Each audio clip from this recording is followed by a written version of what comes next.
There we go. Look at you, buddy. Check that out, Gooner. We're here. Welcome live. Welcome live Lion into Country Goon and Ironhead show with Landon Tengwall. Landon Tengwall filling in today for the head. Goon, how's it going? I don't know. Where you been? I don't know. I haven't talked to you in a while. I know. I feel bad. You show up 13 seconds before the show, and we got no rapport going here. Jeez, I know. We buddy. didn't get to eat. We didn't get to drink. This is, Well, yeah, Goon Goon got some food in for both of us. Correct. Nice little healthy grilled chicken and some green beans. There you go. All right, that sounds good. Very good. Man, it's been kind of rainy out recently. I'll tell you what. It's for it being June in State College, it's been slightly depressing. Yes. Of how rainy it's been. Trying to play some golf with the guys, you can't even get out there. Still wet. Swampy. Yeah, swampy. You step in the the rough a little bit, and your foot sinks down in. So I remember the days when I used to play golf and like it. Did you guys used to go out when you played? Would you guys go out? Not like you guys. We don't have the money. Well, that's a good point because golfing's kind of expensive. Yeah, we didn't have the money to take it to do that. So we actually had to take golf class. That was the way you could actually get on the course. You on the 9-hole course to go and play a little bit. So, well, let's say now. Well, I guess I don't know. I probably shouldn't say that, but now the golf courses can give a little love, show some love. Sure. It's all NIL now. All they got to say is, hey, throw a post up on your social media of us, and you get free rounds. Sorry, Gooner. It's a different world that we now live in. You ain't sorry. I ain't sorry. You're welcome for it. Well, yeah. Well, speaking of that, we actually NCAA settlement. Yeah, you got to go through that with me. We just got that signed off on Friday night, and so we got some back pay coming through. Unfortunately, it does not reach back to 1994, but of course it wouldn't. Well, yeah, no one would get any money. You'd get like a check for like 5 cents. What would that do? They'd also have a lot more years to collect money, though. I mean, well, that's a good point. Were using I got a settlement once, right? No, really? Yeah, Sega Genesis or whoever was. Oh, when they were running the game, they were running the old NCAA game. It was the lefty forward for UCLA basketball. Eddie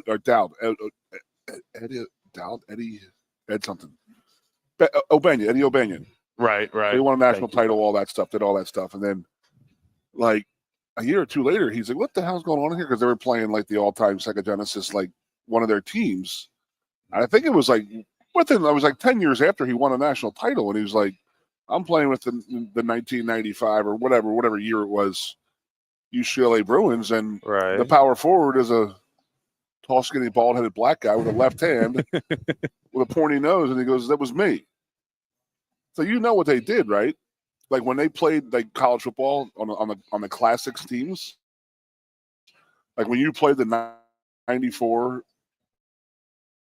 if you played on the 94 Sega game, all-time team, would just look like you guys. Well, the left tackle was 6'8", 315 pounds with brown hair, and then the right tackle was a 6'8", 300-pound black guy, number 68, and I'm number 53. Like, oh, where'd they get those information from? Lucky. So the universities were giving Sega all this information. I'm not using the word. It wasn't Sega. It was Sega turned into somebody. Are you sure Sega else. Genesis? I thought that's what it was. Turned into somebody. Was it just PlayStation, or was it? I don't know. Something entertainment. But they were the one who owned them all, and they were using all our likenesses, and the universities were giving them the information. If you really think about it, I mean, the 1994 team, the quarterback was number 12. Everybody matched up, and we got nothing for it. So they used our likenesses from 1995 or whenever the game came in, and the all-time team was on there, the 1994 Penn State team. It was us. So they used it for like 15 years before I believe the Ed O'Bannon lawsuit ended it. And we got to check. I got to check for like 212 cents. Yeah, you could buy a couple beers with it. Something like that. Yeah, it was a very low settlement, but it was how many guys were on that show and this and that. So I understand the NIL, the going back to 2016. So what do you get? 3 years of that? Yeah, 3 years. Any idea of what the payments are like? Yeah. So I was going to talk about that. That's all I want to talk about. Yeah. Okay. So we're getting a text from Quality Control, Chris Buchanani. Uh-oh. Oh, here we go. You guys stink. Quit now. You're fired. Yep, we're kicked off. Wow. We not on the air yet? Or are we good? We're good. Well, we're live. We got people in here. All right. I'm So we're checking just it looking at the looking at the Looking the good. NIL agreement. We want to talk about what happened Okay. with the agreement and all that stuff. But This- then the was the 2.8 already determined? Yes, that number was already agreed upon. Yes. So with the settlement, that wasn't. But Brandon, I'm going to stop you there. Who agreed to it? Who is representing the players? This is where I'm sort of at a loss. So it was a swimmer. His name's House. I think he's out. He's out in some. He played some California team. It was Cal, one of those people out on the West Coast. So he's in charge of this whole lawsuit. His lawyers, yeah. So here's the thing. He did the main overarching lawsuit, and it was then available. All these different people said, "Hey, just sign up here, and you can join in the lawsuit." Then there was the people that are rich. Say, someone like Trace McSorley that probably deserved a lot of damn money. We'll say Saquon. We'll say Saquon. Because McSorley's not working right now. He's working with you guys. So that's a good point. So say a guy like Saquon. Okay, we'll say Saquon. Who was worth the max amount of money, but who really doesn't need it. And he would have gotten 2 years. He would have gotten 2 years. It's 2016 through 2024 is the back pay. 17. Yes. So basically, I just opted in. I just said I went to one of those websites and they say, hey, sign up here and we're going to give you the estimate of how much you're going to make. We're going to include you on the settlement. Okay. And then I'm going to play dumb. Oh, please. I'm going to play really stupid here because I'm really good at it. Now, who was going back to see if you were on the team, playing on the team, how much you played? Is it on an individual basis, or are they going to get the information from Penn State football? My guess, I don't have all, but the NCAA is supplying that. So, of who can actually get that? Do they just give Penn State a lump sum of money and say, you figure out who gets what? No, it's going to come from the NCAA. Okay. They did. When I had to sign up, I had to give all my information, and you could even get it by Venmo, but you either had to give your Venmo or, your mailing address with, what type of, your bank account information, your routing number, all that type of stuff. So they did all of that. Now, the bigger guys, we'll say Saquon, which even though he has a lot of money, I'm sure he wants more. Sure. My guess would be, so Saquon, highly doubt that he opted in and just signed his name on to the house settlement. What Saquon is most likely doing it, and all the other big, they're suing the NCAA on their own. So I know a couple big basketball stars that their estimate was like $400,000, and they're like, no. They're like, 1 year, one time. That was total. So I'm me. I'm always wide open. What my estimate said, and this is what majority of guys that played in my time. Correct. It's sitting in between 100,000 and like 140,000. And that's for your time. That's for that's 3 to 4 years in that range for my time. I wanted to do some math and just see. And like I said, I feel bad saying this next to you because you guys didn't get anything. I don't care. But I'm happy you got it. Thank you. I appreciate that, Gooner. But I want to say the amount of hours that I put in compared to that, it's probably close if I would have been working the McDonald's. The amount of money, because McDonald's is paying well. They're paying like $20 an hour now. I need to do the math to see if I would have made that same amount of money if I worked 3.5 years, whatever it was, worth of McDonald's. Remember, 1/3 of your money is going to that lawyer now. Well, that's a good point. And taxes. So, well, usually insurance settlements are not really taxable. Oh, are they not? That'd be really good news. Insurance, we don't know if it's insurance. Well, we don't. Yeah, I guess we don't really know. That's the other thing. The whole thing of this is like we don't know. That's like the big answer to everything. So that is the one thing we do know. Those checks are going to start coming out. And the interesting thing is that hold on, I'm going to get my playing dumb. This check is it not over a 10-year period? Yes, it is. Do it. It is. So they owe you $140,000. They say we'll just use that number for $140,000. We'll say $140,000. They're going to give you $14,000 a year for 10 years. That is yes. Okay, so there were some guys that were excited, thinking they were about to receive a $140,000 check. That's not the case. Is that they have 10 years to fully pay it out, and what they have said. Have a vacation every year you can sit around for 10 years and just say, hey, honey, I got a great vacation for us every year for 10. Damn right. So I'm locked in for $1,000 a month to go buy a nice rig, nice car. There we go. That's just where I came from. Securing a vehicle. Can't mention it. Not a sponsor of the show. We'll just say that. How dare them? How dare them? How dare they? But yeah, it's quite messy though. It really is. But I think it's deserved for these guys, and it's good that something's happening.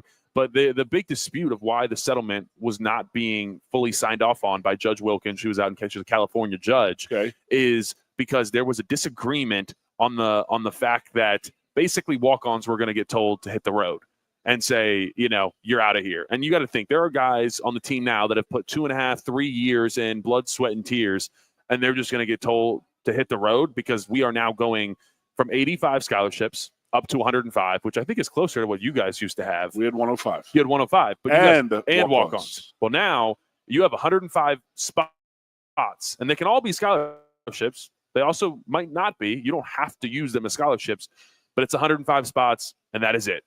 There's no extra. That goes back to the 105 that usually come into camp every year. Yes. They started that by about 2006, I believe it was like the first year of this is the 105. You don't go to camp with 140 players. Right. You only go to camp with 105 players. That was a rule for a while now. Yeah, that was a rule for a while. I don't know when that changed around, but then they went down to 85 scholarships and unlimited walk-ons because we used to have we always had walk-ons, yeah. Yeah, but there was no cap. Now there's a full-on cap. Now what I will say is the walk-on still lives on because a lot of teams right now, you got to think you're going from 85 scholarships to 105 scholarships. They're not going to give those 20 scholarships to. That's 20. You know how expensive that is? Not only I average $50K a year is what I say. $50K out of state and in-state, and the middle that I think is about $50K. And then you go books, and then you go, living in Nittany apartments. You're even creeping closer to probably 75. Yeah. And then not only just that, 75 times 20, whatever you want to think that is. I'm too out of school for that now at this point. 75 times 20. Yeah. 140 for 1.45. 1.5. Wait, really? 75 times 2 is 150, and times that by 10. Shit, that was a good one. Good. Common Core. Yeah, this is Common Core. Did you just Common Core me? I did Common Core. Oh my goodness. Oh man. Jeez. All Louise. right. For those out there listening, don't listen to. Oh my God. Don't say. Keep the kids in school. I don't know. Oh, that was great. Figured. Yeah, that was bad. That was bad. Gooner. I appreciate that one. To further on my point, you're coming up with, all right, so almost 1.5 million out of scholarships alone, and then you got to pay them NIL too. Because if we're talking new scholarship players, yes, well, that's the NIL. That's what I want to talk about. That's NIL. Where I'm confused now.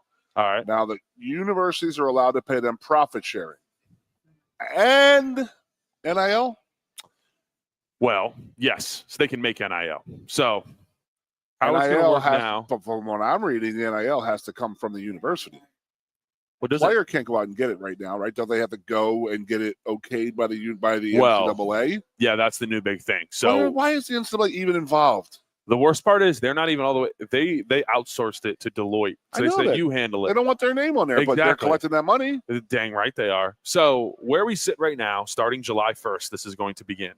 Up to this point and up until July 1st, it's illegal for colleges to directly pay student athletes. That all changes to where they can directly pay them. Now, they are paying them. I'm sorry. I got to play dumb. So this is not NIL money, nor is this profit sharing money, or is it NIL money? This is rev share money specifically. The money that they are going to pay they're going to get them in July 1? Starting July 1, yep. So they're going to get – when's the revenue – what days the revenue sharing start? July 1. It starts July. So they're not going to get paid for a year. No. It's going to start. Their checks start in July. How do they know what they're going to get? They've already negotiated it all. I mean, just not. I've talked to guys all around college football. They've already all had the conversations of, what are we going to start making starting July 1 when they start getting those specific checks, those revenue sharing checks. But what if we at Penn State don't go to a bowl? Say we go 6-5, 6-6, don't get invited anywhere, and we already profit share. Probably we're not going to have. That's what I'm. I mean, usually you wait a year to see where your profit is, or unless they're doing the profits from last year. I think that's kind of what they're basing it off of. So I think I just looked it up the other day, actually, because I was doing some research. I think in 2023, Penn State made around $220 million. The athletic department, made or brought in. What did they pay out? Probably a lot because the athletic department spent a lot of money. That we make about $50 million at Penn State. That's why we averaged 50 plus on the plus side. Ohio State was negative last year. Right. Now, see, that's my question, and that is I don't understand how Ohio State is going to say, well, we had profit share when they lost money as an athletic department. Now, is it profit share of a football program? Because that puts it in a different stratosphere. No. It's the whole thing. So it's athletic department. It's the athletic department, and they can dish out up to 22% of what they bring in. So technically, they can dish out up to 22% of $220 million. What they bring in, not how much they've made, not net earnings, but how much they've made.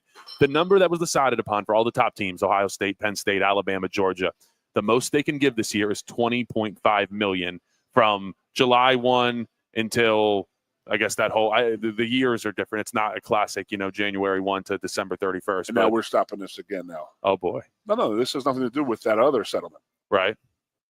That other $2.8 billion, that's a whole different paycheck. That's for former players, right? Correct. It was guys the same that are settlement, like seniors right now are going to get 3 years of that back pay. Yep. They're going to get, let's just say, a Nick Dawkins. He has been here since 2020, and he played, and, the settlement ended in 24. We are now in 25, so it stopped December 31st. He's going to have 20, 21, 22, 23, and 24. He's going to get 5 years worth of that settlement and then benefit and get that rev share money as well. So making some good money. The rev share from those 5 years?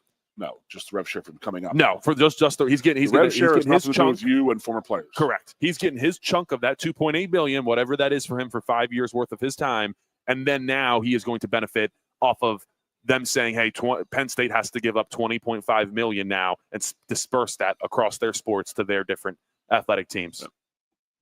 Hopefully it's all football and basketball. Hopefully more for football. The splits, I don't know, Penn State hasn't released theirs, but the kind of the consensus of the schools. About 75% of that $2.8 billion, no, of the profit share. Of the $20.5 million. Yes. The profit share has nothing to do with anything. Yeah, we'll put that.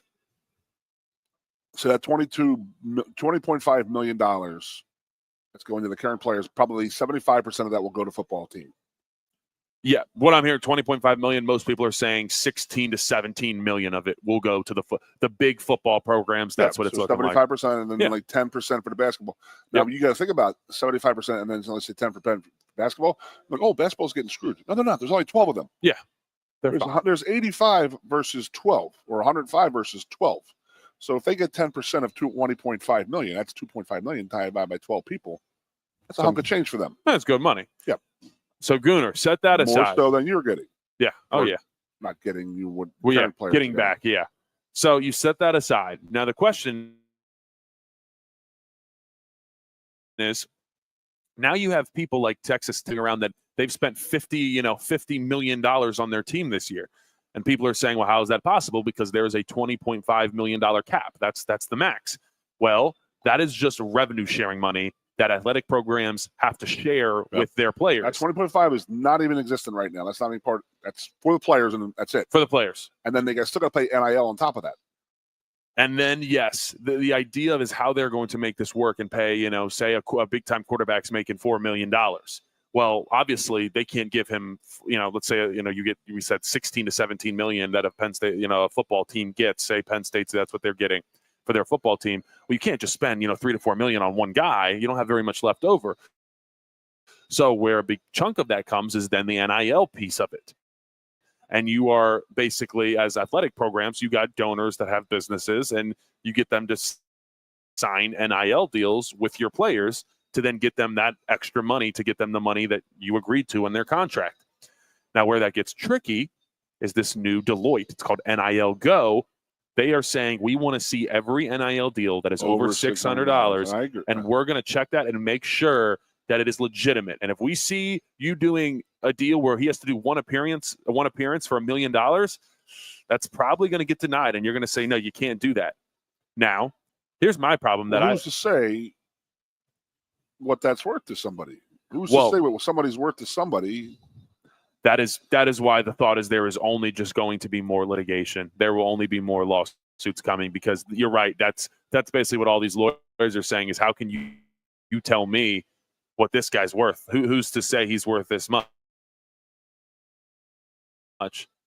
So until we get to a place where there is true salary caps, and you can't pay them any extra NIL, and they can go make money on their own like any other person, but the team can't pay them any extra NIL, and we know what people make. It's going to be hard to do this, man. It's going to be really difficult. It's just, there's so many unknowns, and it's a lot of people poaching players from over here and there and offering more money, and Well, yeah, it's the Wild West. There's no control of it whatsoever anywhere. We've lost the plot, as the British say. I just don't understand how they had an opportunity to go back and I tried to fix, maybe somewhat put the genie in the box, and it's like the NCAA says, oh, well, we're just going to ship this out to another company to do this. And it's like, what? I get the profit share, but I mean, there should be a salary cap each team, and it'll be conference driven. And you can pay your quarterback $4 million if you have $10 million. You want to pay your quarterback $4 million, that's fine. But guess who's not going to be happy? The other 104 guys on the team. Yeah. See? And you're going to say, oh, that money comes from the NIL. And they're going to say, well, where's my money? Why is that money not coming from the NIL? So you were never in an NFL locker room, but I'm going to tell you that everybody in that locker room knows exactly what everybody's making. It's the way it used to be, because the NFL used to come out every year, and they used to have each player's salary in the USA Today for every year. So you knew what other guys were making, and there's going to be. We could speak of the locker room. I'm going to tell you right now, Lenny, you're a true freshman. You come in here and you beat a fifth-year senior out. He's making $800K. You're getting $50. You're going to be pissed. You will. Well, and then I guess I'll play devil's advocate here. What if you come in, you're a 5-star, and you're supposed to start, and you get beat out by that guy that's in his 3rd or 4th year, and you said you're a young 18-year-old kid, you get beat out, and you're making $750,000, and this guy who's in his 3rd or 4th year is only making $100,000, and now he's starting.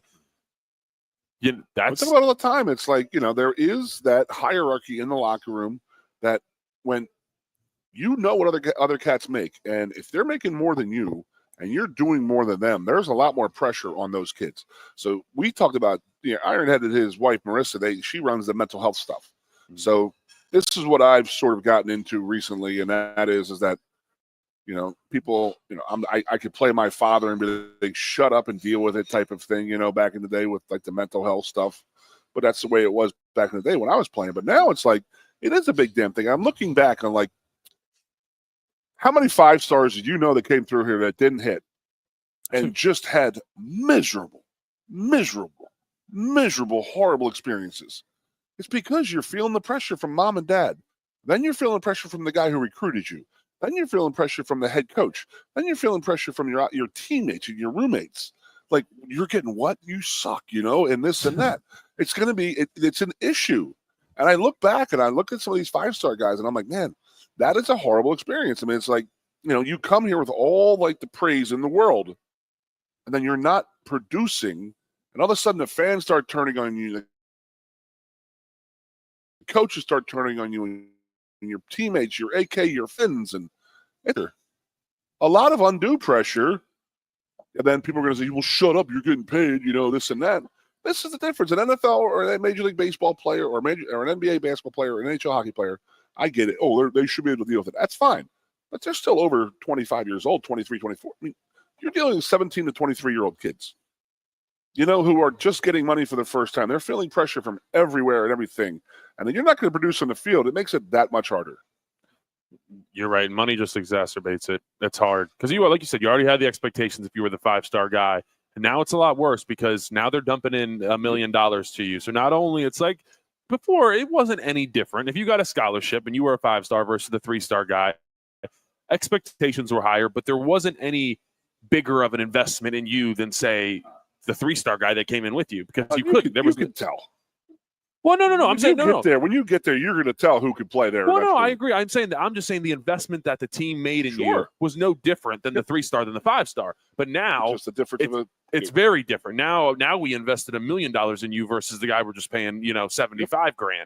So now there is once again, it feels like it's happened. It started to happen more and more in the NFL, and now it's going to happen more and more in college football. The expectation is you got to be ready to go when you get there. And that sucks to me because I feel like so many guys get screwed over. They're going to run them out of there. They don't get to get developed. That's not what college football has been about. It's definitely not the college experience I had. I mean, and I've talked to you about this. Like, I didn't start till my 3rd or 4th year. I started some games my 3rd year, but my 4th year, I was a full-time guy. But put yourself in that situation, what you were expected of as a freshman. Because we weren't that good when you came in as a freshman. Right. A lot was expected of you. Oh, yeah. And then me and Noble talk about, if you're expecting true freshmen to come in here and start for you at any position, you are not a good program. That's the bottom line. You're not a good program. The program is weak if you're expecting freshmen to come in and salvage your team. So, and we can go down this other route, Landon, and that is that. Well, we can go to break or whatever. We can get back to that or whatever, whatnot. But I do want to talk about recruiting wise and stuff like that. How this affects recruiting. Are we going to get past Oracle coming out and saying we're going to pay this kid $16 million? Are we going to get past that? Is that going to go away? No. Yes. No, it's not. If we need, not. It really probably needs not. A salary cap, because what's a school like Cincinnati supposed to do as a MAC team versus Ohio State, Penn State, Michigan? They're recruiting the same guys. How are they going to compete with that? They can't. They're just going to get washed away, and it's only going to be about 30, maybe 30 teams that can win a national title. I mean, what is it now? I mean, there's already the haves and have-nots already. So now you're going to go to a conference. We can just go through the Big Ten. Who is going to fully commit to this? Penn State, Ohio State, Oregon, Michigan State, UCLA. Are they going to sit there and say, you know what? We're a basketball school. Let's put all our eggs in the basketball thing. You know what I mean? But I know that football makes a lot of money. But I mean, Iowa, Nebraska. I'm not Wisconsin, probably, maybe. I don't know. But you're looking at Rutgers, Maryland, Minnesota, Illinois. Are they going to Northwestern, Purdue, Indiana? Are they going to say, we're going to join the $50 million salary club? They can't. I don't think they can, because they got to pay that $20 million already, and now they're going to come out with another $50 million of NIL salary. But that's where are they getting that from? It's crazy, man. Yeah, it's hard to come up with. They need to come up with a hard number, and I don't know. Maybe even having like your starting quarterback for each team is the same thing. So not every team's the same. So it's not like Texas and Texas A&M and Texas Tech. They have a lot of oil money. Oklahoma. That's a lot of rich people. Like Phil Knight can fund Oregon football. He writes a check for $1 billion. What's that going to affect him? Nothing. No, nada. He's got another one of those billions. So, so he can take that $1 billion and say, okay, you guys are good for 10 years. And just pay these guys. And oh my God, man. So we need a salary. I don't know. I mean, I say it every week. You've heard this show. You've been on this show. I would never in 1 billion years want Pat Kraft's job right now. Yeah, it's not easy. I mean, just imagine the gruff he's getting from other sports. And just saying, hey, well, where are we getting money? Why are we not getting money? Okay. I mean, I think that hopefully our Olympic sports understand, like, hey, you guys have not made money ever. The only other program other than football and basketball makes money is hockey. Right. That's because it's self-funded. And wrestling, on paper does not make money, but they also have the wrestling cup, so there is money there. But that's about it. Every other sport, there's 29 on this campus, and I just named 5 sports that make money. Yeah. And their scholarship's the exact same as the one you and I had. It is. And their education is the exact same as yours, and now we're not paying them. They can get NIL money. I got Castellanos. I got like 7 buttons undone. Yeah, you got the chest hairs coming out. Yeah, let's get a little break here. We're gonna get a little break. We'll come back. We'll talk more about the destruction of college sports. I don't mind. It's going in the right way, but I don't know if we'll be able to. I didn't think we would be able to control the NIL once the money comes out. The Pandora's box. But do they have that under control now? I think you're right. That's the biggest. Can we rein it back again? I think that's gonna be hard to do. Well, there needs to be a strong salary cap, but then it gets back to, we didn't have a salary cap 20 years ago. So what was happening? They're paying people under the table. Yeah. So you're going to have a salary cap, and then you're going to say, you know what? I got you an extra $3 million on the table here. And that's we're right back to where we were 20 years ago. No better, no worse. All right. Well, we're going to talk about it a little bit more right after this May break. Means warmer weather, the official start of the summer season, and the month that we want to see you in a Kia more than ever at Lion Country Kia. Wanna see you in a Kia. Hurry into Lion Country Kia now and choose from 79 new Kias on the lot. Just in time for family vacations, check out the refreshed 2025 Kia Carnival MPV. Its new SUV-inspired styling, seats up to 8. Lion Country Kia has the 2025 Carnival and Carnival Hybrid with interest rates as low as 3.9% for 48 months through Kia Motor Finance. There's 4 gas models available and 8 hybrids available with up to a 33 combined MPG. Be sure to check out the full Kia lineup too at Lion Country Kia. And remember, every new Kia comes with a 10-year, 100,000-mile powertrain warranty. Make May the month that we see ya in a Kia. From Lion Country Kia, 1334 Dravilla Street, off Shiloh Road, behind Sam's Club, State College. Warranty is a limited powertrain warranty. For details, see dealer or go to kia.com. If you love wings, if you love rings, and all kinds of other tempting things, great times, great food, get to Quaker Steak and Lube. Get our Best Wings USA, signature sauces, mouth-watering appetizers, or any of our delicious award-winning lube favorites. Great times, great food, get to Quaker Steak and Lube. I'm the Modelo Recruiter, and I'm looking for fans with good hands and great speed. The ones who stay focused and never miss a play.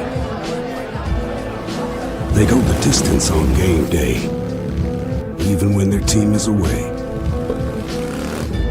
I'm always watching, always looking to reward more full-time fans. Because football isn't really football without you. A lot has changed about State College. One thing that hasn't is W.C. Clark's Coffee Roasters on 234 East Calder Way. 30 different varieties of specialty coffee beans sourced from over 25 countries and roasted with love each morning in Happy Valley for over 45 years. They'll ship their fresh roasted coffee from their doorstep to yours. Order online at statecollegecoffee.com. That's statecollegecoffee.com. 2 of the top names in local printing have combined to serve you better. King Printing of State College has merged with theprinters.com, forming one of the 400 largest printers in America. Combining traditional offset printing and digital workflow techniques, theprinters.com can print, assemble, package, and ship to anywhere in the world, all with the same high quality customers have known and trusted for over 50 years. Buy local and save. Get started today at theprinters.com. Hi, welcome to Timberland Federal Credit Union, a financial cooperative for its members, tracing all the way back to 1973. Experience Timberland Federal Credit Union, where you're greeted with a smile and financial solutions are tailored to your unique life journey. Here, we're not just financial professionals, we're your neighbors, people invested in your financial needs, literacy, and empowerment. Your dreams matter to us, whether they're about buying a home, growing a nest egg, or embarking on new adventures. TFCU draws from the past and invests in the future, offering modern tools like online banking to give you the freedom to manage your money practically anytime. Additionally, we're passionate about giving back both time and resources because enhancing our community is at the core of why we're here. Visit TFCU in person or online to learn more about our services and apply for a membership today. WFXS, once again, The Fox, your sports radio. broadcasting live, loud and proud from Central PA's Sports Authority, WFXS America. 98.7 The Fox, State College, the Goon and Ironhead. Without the Ironhead. No Ironhead, no head. Welcome back to the Quicker Second Lou with the Lion Country Kia Goon and Ironhead show with Lennon Tengwall and Keith Conlon. Woohoo! Yeah, Little offensive lineman 230 day. action right here. 2 former idiots. Yep. 2 former dum-dums. Dum-dums that bang their head into other big dum-dums. Yep, And yep, here we yep, sit yep. There at we Quaker go. Steak and Lube. What's on your summer? My summer. Probably a lot of golf. I'm still really bad, and it makes me mad. Sorry to Mountain View for tearing up your grass the other day. I think I took like 25, not divots in a good way, not like the good divot that you see like Scotty. Like yeah, like where you see where like basically the grass gets peeled up and goes further than the ball goes. So what's going on there, buddy? I got to figure that out. Head down tempo. Yeah, I know. Head down, you know. Drinking the course? Oh, yeah. Okay, that slows your swing down a little bit. Yeah, exactly. Well, actually, funny enough, we got a couple things coming up on 2 weekends from next weekend, Letterman's weekend. I guess we can talk a little bit about that. That'll be fun. But we don't talk about that. What? It's like Fight Club. We don't talk it about is Fight. Yeah, that's true. Fight Club. But, we can't speak of Fight Club. No, it's what's going to be interesting. First one. Yeah, first one. It's going to be fun. It's going to be a lot for me because I think it just worked out this way. Nate Stupar has one of the most riveting golf outings in town. We got the Letterman's golf outing noon on Saturday, and then it's Friday. Excuse me. Yeah, thank you for that one. And then Nate Stupar is like 9 a.m. Saturday morning. So I'm going what is that? Here we're going to do some more math. 36 holes. Wow. 36 holes in like really good of you. Thank you. I'm trying my best. In like 24 hours, 36 holes. So we're not built for that. It's going to be a lot. No, I'm not. You got to go bowling afterwards. Then I got to go bowling. I'm going to go directly from there to bowling. And then, who knows where that the night takes us. I'm going to be partying with a bunch of 50-year-olds, guys that live there. Any of your teammates coming up? Oh, no. Everybody's young. Everybody's young. That's why I'm going to be partying with some young. I'll be the young cat. So it'll be fun. I'll be here. Come out with us Friday. I guarantee you ain't going to make Saturday morning. Yeah, I was going to say that would negate that. We're going to probably be here at Quaker Steak and Lou. The Lou. We got a little something Friday. So. Ooh, all right. Look at that. Well, I guess not public, but I'll be out with the Gooner. Yeah. But yeah, no, that's pretty much my summer, man. A lot of golf and just hanging out in State College, being a townie. It's official. I had someone the other day tell me, they said, "Shut up! You're not a townie. You're not a townie. You never will be a townie. I'm not a townie. Never will be. We're not real townies. We're fake townies. I don't want to be a townie. So you have to be born here to be a townie? Would you fine. say? Let them have that. No, I'm just curious. Do you have to be? I mean, I would say so. Yeah. That's sort of like what I think it is. Personally, I mean. Well, it's a good point. Yeah. Well, all right. Well, I just sent out a little tweet. Let give the bat signal that we're live here on the Goon and Ironhead show. No head. Yeah. So I got to take a phone call here, bud. Oh, you meant to go here alone here. Here, solo in on me. All right. Well, what do we want to talk about, guys? I'm kind of excited. Well, while Goon's gone, we'll talk some real football for a second. Everybody, how are we feeling about this season? I don't know if I've ever felt, and I was not here for, was that 99, 98 when LeVar was on the cover of Sports Illustrated, when it was like top. We were number one coming in. I don't know if there's ever been expectations as high as they are right now going into the 2025 football season. It just feels like the stars are aligning. We got to bring everybody back that we wanted to. Obviously, Abdul Carter and Tyler Warren, we're not going to come back. If you're a top, whatever. If you're a top 10 pick, you're not coming back. But everybody that we needed to. Drew Aller, Denai Dennis Sutton, Nick, Katron, Zane Durant was a big one to get back. If Zane Durant doesn't come back, we are really thin at defensive tackle. So expectations are high. We got some DBs that are looking good. We obviously, the news just did break last week on very unfortunate that Max Granville, who was coming into his second year, he had just reclassified from high school. He was supposed to be a senior this past season, decided to come to college early. He was a freshman this past year, was coming into year two, and unfortunately suffered a major leg injury, and he is going to most likely, Coach Franklin said long-term, he is going to miss. But anytime, you get that type of injury this close to the season, you're probably done for the year. So that is unfortunate. That hurts the defensive end depth a little bit. But good news is Zariah Fisher is someone that has been here for a long time, headed into year 6. Dang, I'm only 1 year older. These guys are getting old, man. Zariah Fisher and Denai Dennis Sutton are going to team up out there, and then we got some good young defensive ends to kind of go behind them. But I'd say that's where there were some question marks. Linebacker is somewhere else that there has been some questions, but I think something that people don't really know, Tony Rojas and Dom DeLuca, they were both playing injured last year. Tony, very clear, he had a shoulder brace on, got that cleaned up and handled, and then Dom had a hand injury where he was actually wearing going to cast for a while. A lot of people probably didn't pick that. There is, a lot to look forward to. Jim Knowles coming in. Excited to see him implement his defense and what that is going to look like. But, man, I don't know. It's interesting. I think I would much rather be sitting. I want to be at like 4 to 5. I would love to be ranked 4th, 5th in the AP ranks.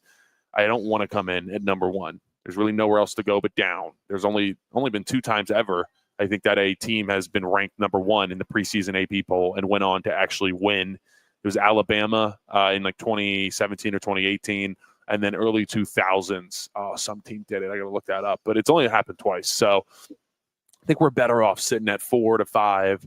And then we obviously got the news that the whiteout is going to be Oregon, September 27th, 7:30 p.m. on NBC.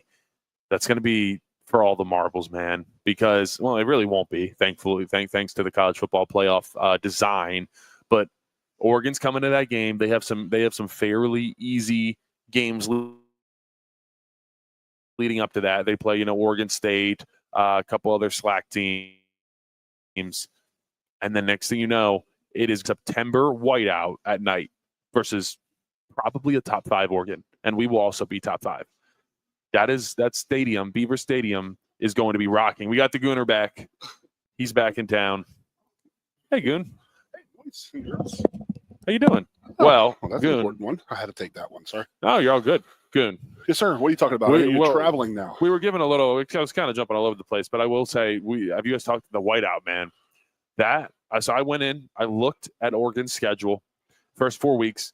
Cupcakes. Oregon State's the hardest. They should be able to handle that. So they're coming in right now where they sit there. It's looking like they're going to be ranked like 5, 6, 7 around there to start the season. Correct. They're going to come in 4-0. We're going to come in very much 3-0. We have a bye week and then we play them, but we play, as we know, Nevada, FIU, and Villanova. We'll be 3-0. Would be the first top 5. It could be very well the first top 5 matchup ever in Penn State whiteout history. And I'm going to be honest, I don't know how many games we've had at Penn State, at Beaver Stadium, that were a top 5 matchup. I'm sure we've had a couple, but in the history, I don't think that's happened too much. This could be one of the biggest games in Penn State history. Week 5, September 27th, NBC, 7:30 p.m. You excited for that one? History? It genuinely could be, Goon. It really could be. I mean, think about it, because if Oregon is top 5, now it depends what other teams do. Because even if Oregon beats 4 not so good teams, I hear you. I got you. We're looking like we're going to probably start out the year or at least top 5, and we're not going to lose before the Oregon game, so we're going to be top 5. I don't know, man. I think that would be one of the bigger games ever. In a sense of, then let's just talk about the rest of the schedule. Sure, absolutely. I mean, that's a huge one. Huge one. Let's just say we win. I also took a look at Ohio State's schedule. We play them like week 9. They also have week 3 bye, which is weird. Yeah, I know. It's kind of early, but it's all right. It's all right. So Ohio State. Yeah, actually, it's week 4. Week 4, yeah, week 4. So Ohio State has 7 games to play before they play us. None of them are Michigan. They don't play Oregon. None of that. So I mean, you can. It's any given Saturday, but for the most part, Ohio State's probably coming into that game undefeated. We could have a top 5 matchup, and then let's say we beat Oregon. That would easily be a top 3 team. We could have a top 5 and then a top 3 matchup where both teams are inside the top 5 and then both teams are a top 3. I mean, these could be 2 of the biggest games in Penn State football history. I know 94. You guys had some big ones. I got you. I understand. Yes, 97, they were number 1 in the country for 9 weeks, and then same thing in 1999. Yeah, 99. There were some. And then 2005. I don't think they ever got into the top. They never had the top seed in 05 because that was the Vince Young, Texas, and USC era. So they maxed out at 3 at that era. Oh, I just heard. I did a thing with Booch, and he told me about that 05 Michigan game. Yeah. Were you on the staff for that yet? Yeah. How was that? That was horrible. It was like last second touchdown, right, for Michigan? Yeah, but they had given them 2 seconds on the clock. Yeah, they cheated. They didn't cheat, but it was a typical Michigan. Michigan cheating. Sorry. Yeah, absolutely. It was a very odd thing that they got 2 seconds and then but it was on us. I mean, why kick it to the same guy and let him get a big return out of it? That's a fair point. If you watch the game, watch the play, the corner's playing man and the safety's playing zone. There was a discrepancy in the call-in that there was confusion because you look at the guys look at each other on the slant pattern, and he threw the touchdown to win the game. Oh, my God. Yes, and it was typical Michigan running up the tunnel with them chasing you. And Yeah, that's how it works. Who was their coach then? Do you remember? Who was there? Gary Moeller. Moeller was still there. Mueller. And then it turned into Rich Rodriguez. Wait, Rich Rod, really? Not Gary Moeller. Who the hell am I saying? Gary Moeller. Mary Moeller was 94, 90. He got fired because he was threatening to beat his wife up on a bar. It was that's good. Oh my goodness gracious. Guess I gotta look this up. Wait, so when was Bo Schembechler? He never coached against Penn State ever. Really? Yeah, he was done by 89, 90, I believe. Is he considered one of the greatest? That's what they say, and I never understand it because you look at the bowl records and the national championships, and he has 0, 0, 0s across the board there, Bubba. It's not matching up. I Let's really, see here. I mean, I'm supposed to be a sports guy, and I can't remember Michigan's. Hold on. You're going to say it, I'm going to get so mad. But We're then pulling this puppy up. Rich Rodriguez replaced him. Okay. They bought him from West Virginia. They wanted to change up their program and stuff like that. It was one of those like 05 would have been Lloyd Carr.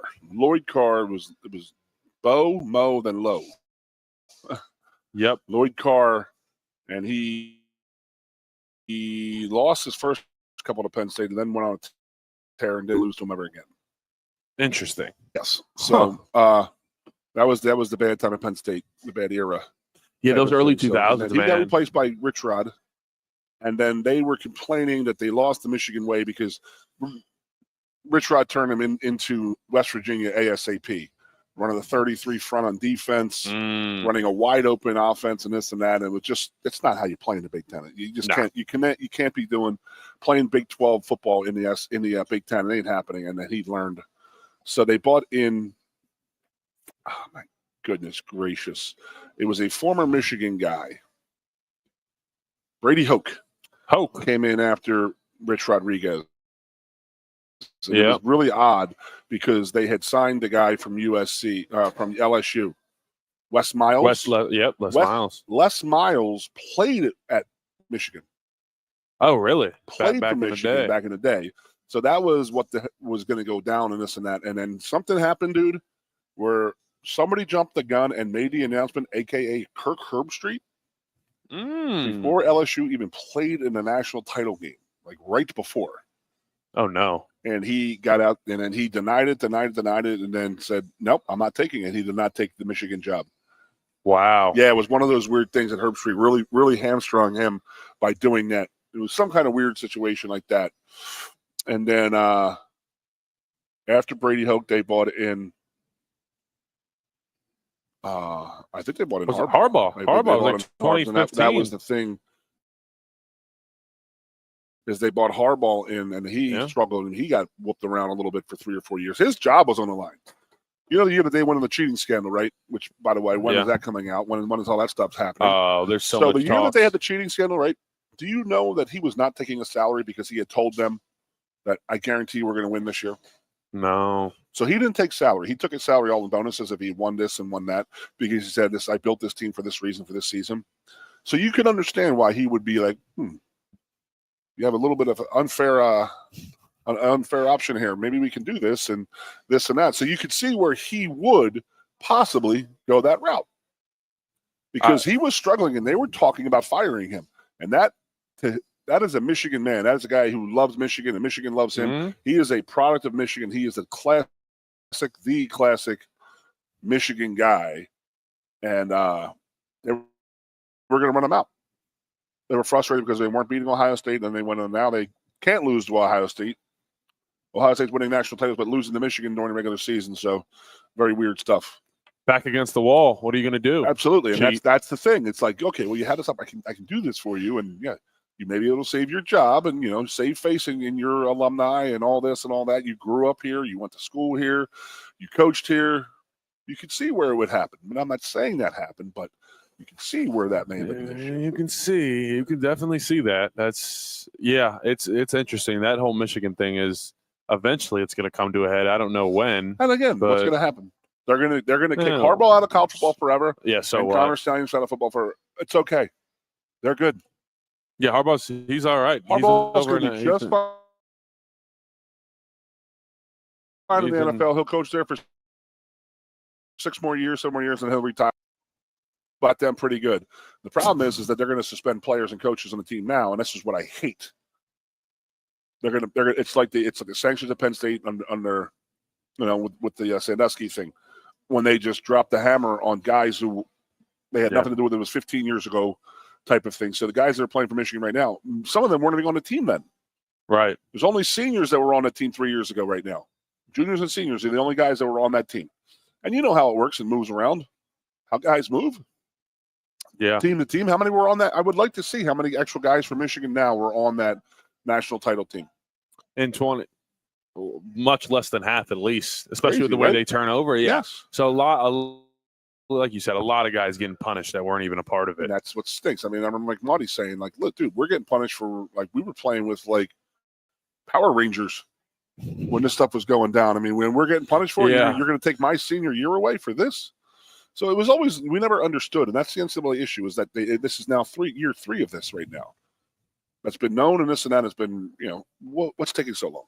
What is taking so long? Yeah, Michigan came for it. They tried to throw it out. They tried to give Sharon Moore, I'm going to take a 2-game, suspension. Game 3 and 4. Self-suspension. Yeah, 3 and 4. He's going to miss the early one when they play someone decent. Yeah, because he's not going to miss the early one because they're playing Oklahoma, and that's where he had played college ball, so he didn't want to miss that game. Well, hey, you know what? Maybe you shouldn't have cheated or whatever, whatnot, but it is what it is. So I did want to talk about this, Lennon. I mean, you want to go to a break or you want to go? I'll go a little more.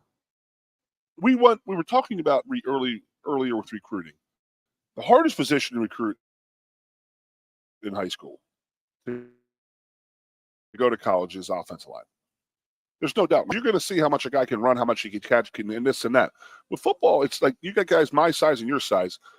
You did not play many guys your size in high school. No, nor did I. So the question is how do they know that you and I are going to be good enough to play somebody who's our size? That is a huge crapshoot, man. And that's why I feel like the offensive line position, there are so many people who bust out as offensive linemen. You get guys who were playing in 2A football in Pennsylvania who are 310 pounds, and you're like, yeah, you better be doing what you're doing out there because you're playing against little kids. Like, you better be going out there and this and that. But how do you match up when the guy ahead of you now is 310 pounds and faster and stronger than you? How do you match up? How do you play the game? So my question to you is, if you were coaching and doing recruiting, would you spend more time recruiting proven college football players or high school football players in the offensive line room? I'd be in the transfer portal. I would be in the transfer portal more so than I would be for high school kids. That's just how I feel. Yeah. I'm with you. That's a really good point. You don't have any proof of if they can really handle the physicality. It's impossible to do. But actually doing it now, you guys do a lot more one-on-ones in like camps than we ever used to or were allowed to do. We had to have contact-free camps. That was a thing. You weren't allowed to have any contact and stuff like that. So offensive linemen, we're out there doing running and jumping and doing pulling drills against nothing on air. We're doing nothing. We're hitting bags. I mean, how are you? I don't know. How do you recruit that? Yeah. Wouldn't it be a lot easier to talk to a guy who played at UConn and started as a true freshman and gave up 3 sacks his whole true freshman year? Yeah, that might be a guy who could play at Penn State. So let's go after him. Guy played at Cincinnati, Virginia Tech. I mean, let's not kid ourselves. I mean, let's not lower. I mean, you go to Syracuse. The guys leaving Syracuse right now. They're top wide receivers coming to Penn State. That's insane. It's kind of personally. I know we are in a different world, but I just don't understand how you guys handle that with guys just up and leaving so quick and like that's your brother. I know. You know what I mean? It's hard. It's hard. It's like you said, it's hard. It's like you have a guy that now it's like before you only transferred if you were really going through it and everybody wanted to do it, Landon. I'm going to tell you that much right now. We say this all the time. Every person who ever played college football at one point says, "Dude, I can't play here." How many times you said it to yourself? At least once. Oh yeah, absolutely. There are people who you say it every day, and you're just saying, "Hey, I can't play here. I can't play here." Now the old man. You know how it was back in the day. If you transferred, you were not allowed to transfer to another Big Ten team. Secondly, you could not transfer to a Division I program and play right away. Mm. You had to take a year off. That's why some guys went like D2, right? That's why everybody would go down to Division I AA and Division II or III. And that's where they would play. So you didn't have the college, the Division I to Division I jumping going on because you would have to sit out a year. So, okay, so say you wanted to go to Texas. So you're sitting out. This coming up season, you got to sit out. You could not play. So now you've missed your freshman year that you thought you were going to be much better at Penn State, where you're not playing, you're not having a good time, it just sucks. You don't like it. My world stinks. You transfer to Texas, you can't even touch. You're not even allowed to dress for a game. You can practice, but you're not allowed to dress or play in a game. That was what it was. And then you weren't even allowed to transfer in conference. That's crazy. So there was rules. So you know what that did? That kept us in place. Yeah. But the open transfer stuff, like I said, how many guys do you know? And I would love for you to ask your guys this that have transferred. Was it worth it? Well, I think looking at some of the cases, every case is different. And I agree with that. A guy, Will Levis, made himself a ton of money. Who else are you looking out there? The portal is built for quarterbacks. Yeah. I'm not talking quarterbacks because I really think that the portal should be. It is a quarterback thing because there's only one of them. And they really can't go to a second position. Like, okay, you're failing at offensive tackle. Well, guess what you're going to be tomorrow, Landon? You're an offensive guard. Yeah. You're failing at guard. Guess what? You're a center. Child center now. You stink at tight end. You're playing tackle. Mm-hmm. You're not a good linebacker. Guess what? You're now a nose guard. So that type of thing. There are other positions for other players in the team where they can, okay, let's try this. With college quarterback, what do you do? That's it. Right? They just kick you to the curb. You're no good. Yeah, that's an interesting point. So like you said, I think different scenarios, different cases. Someone like Keandre Lambert-Smith here went to Auburn, had a great year, and now he got drafted, 5th round by the Chargers. No, why did he leave? Money? No, I think it was. Enjoying I think it was time to. It might have been time to move on from that love relationship right there, but I think it's there. Someone Christian Veilleux was was one of our quarterbacks behind Sean Clifford at the time. Drew Aller came in. He kind of saw the writing on the wall that, hey, Drew's going to be the next guy. That's the fun. I get it. I know we got back to quarterbacks there, but you're right. I think I know a lot of guys that have transferred and it doesn't work out. Majority it does not work out for them. And why are they transferring? Because they think that they're going to play somewhere else. Yes. So all they're doing is talking to a recruiter who needs to get a guy from Penn State, who needs a splash to keep his job. Exactly. So what's he going to do? He is going to butter you muffin up real good. He is going to kiss that butt as hard. I mean, he's going to polish that butt. He is going to kiss it. And he's going to say whatever he has to say to get you to come to that school. And that's what stinks is that these guys it's like, is the grass always greener on the other side? That's where you got to look at it. Generally. So like people that I know that I went to school with that did transfer, you have to want out when I was here. You have to want out because you've got to go down to 1AA. So now you're not even playing on television anymore. You lost that year, or if you want to go to another school, you got to sit out a year. Oh, by the way, I have one better for you. So when I said you couldn't transfer from conference to conference, you in Big Ten, you could not transfer to another Big Ten school. And if you did, you paid your first year's tuition on your own. What? So they really, really, really hamstrung switching around in conference schools. Yeah, clearly they didn't want that. Think about what we're saying and take a little break here, buddy. Yeah, well, we're thinking about it. They don't really have any rules. I guess there's some rules. It's okay. There's rules. I get it. But the rules it's just too easy is what I guess right. That's what I'm trying to say.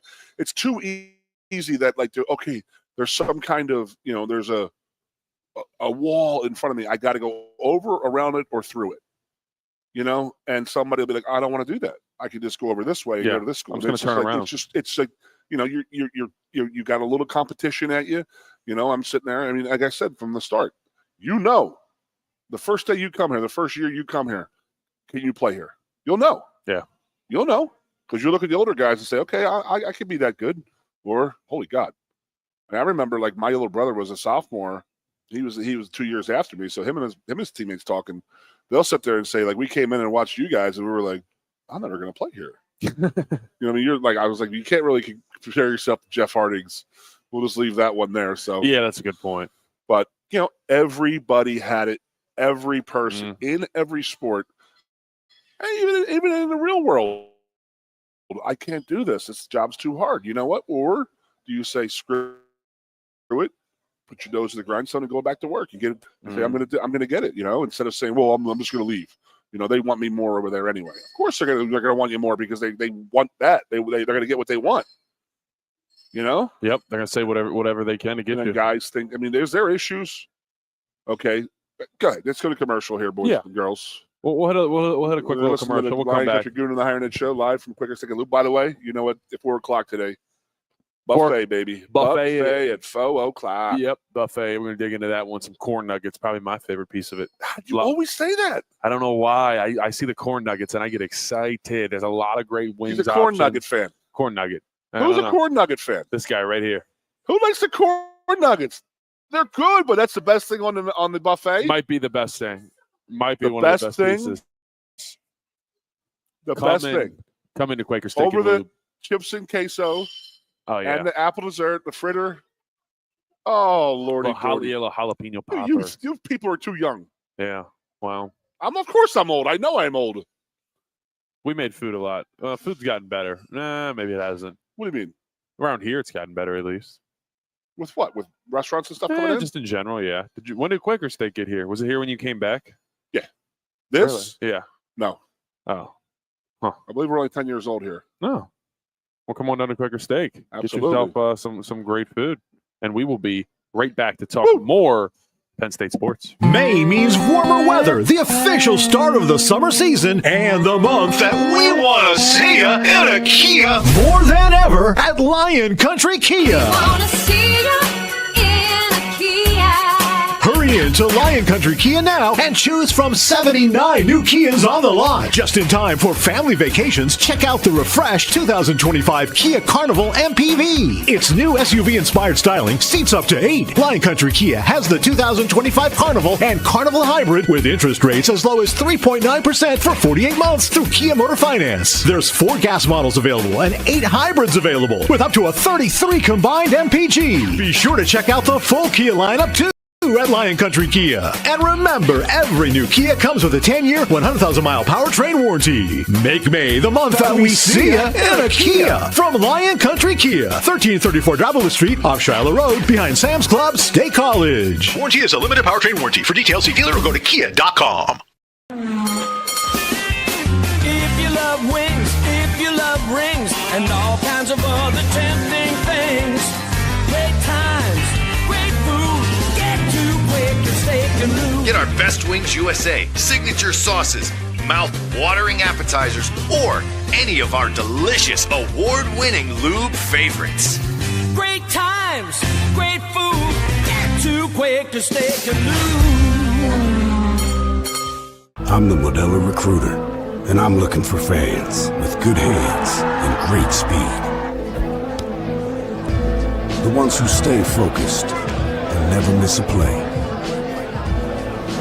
They go the distance on game day, even when their team is away.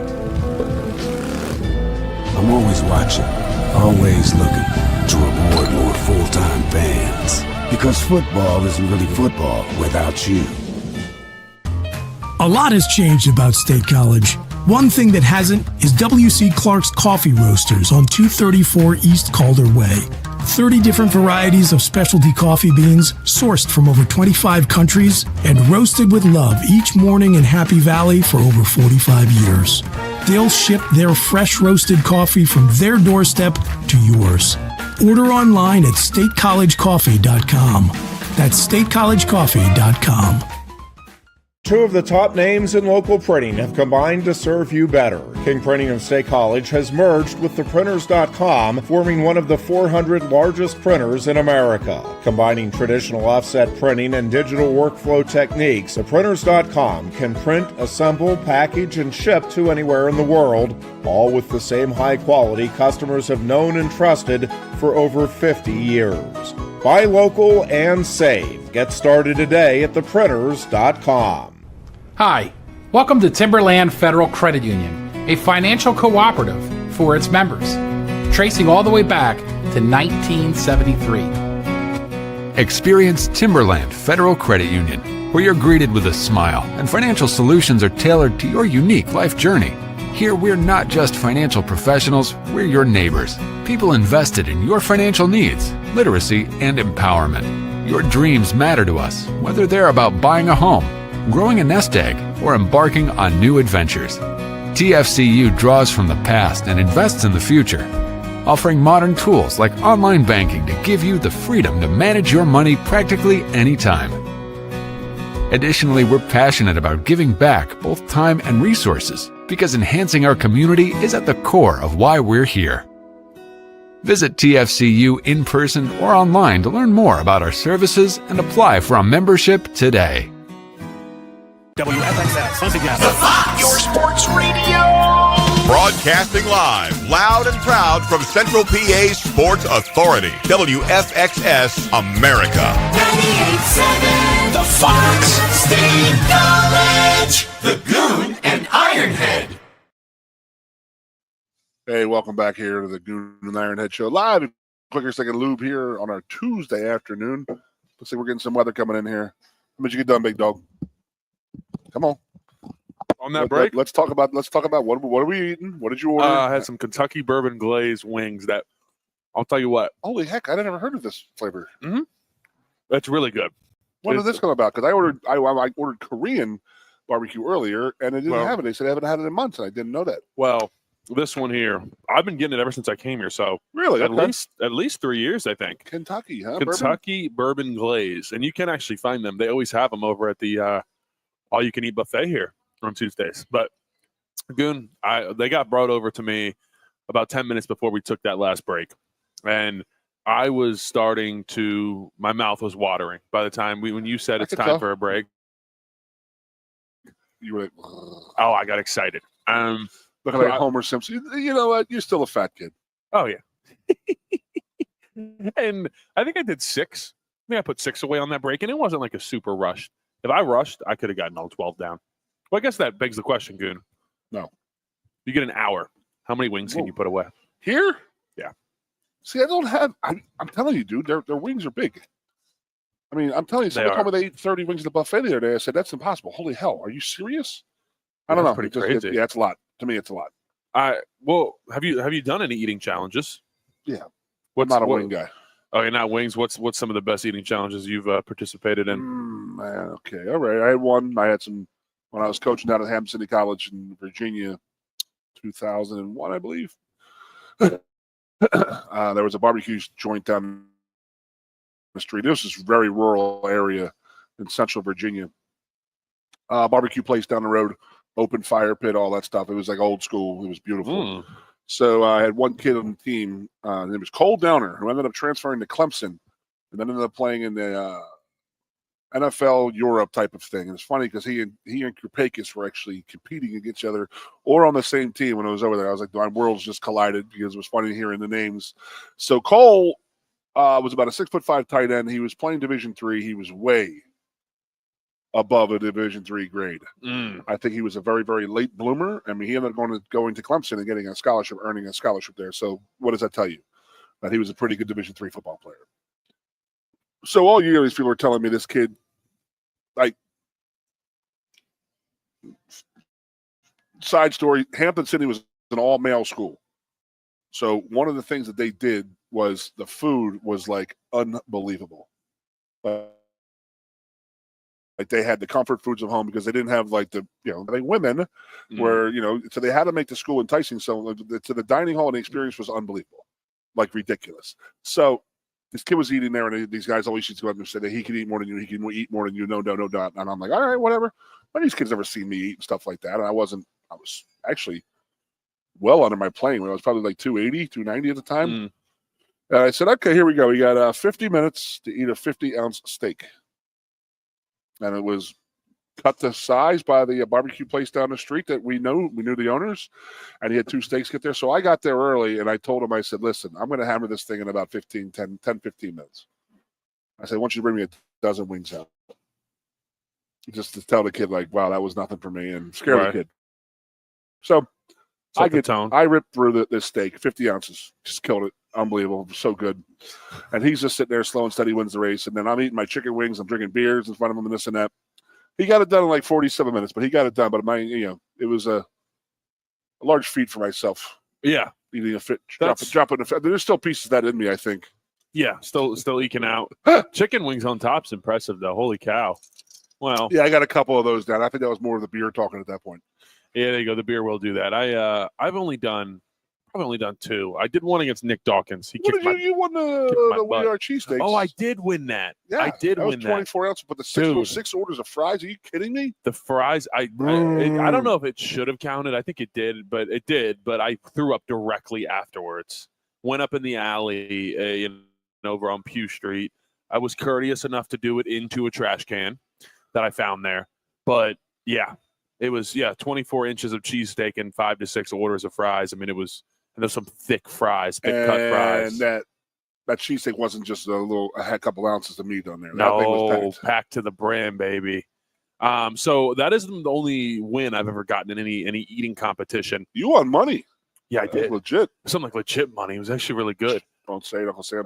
Yep. Don't tell Uncle Sam. $12. It was under $12. So well, unfortunately, I actually already paid Uncle Sam for that, but it's okay. For that?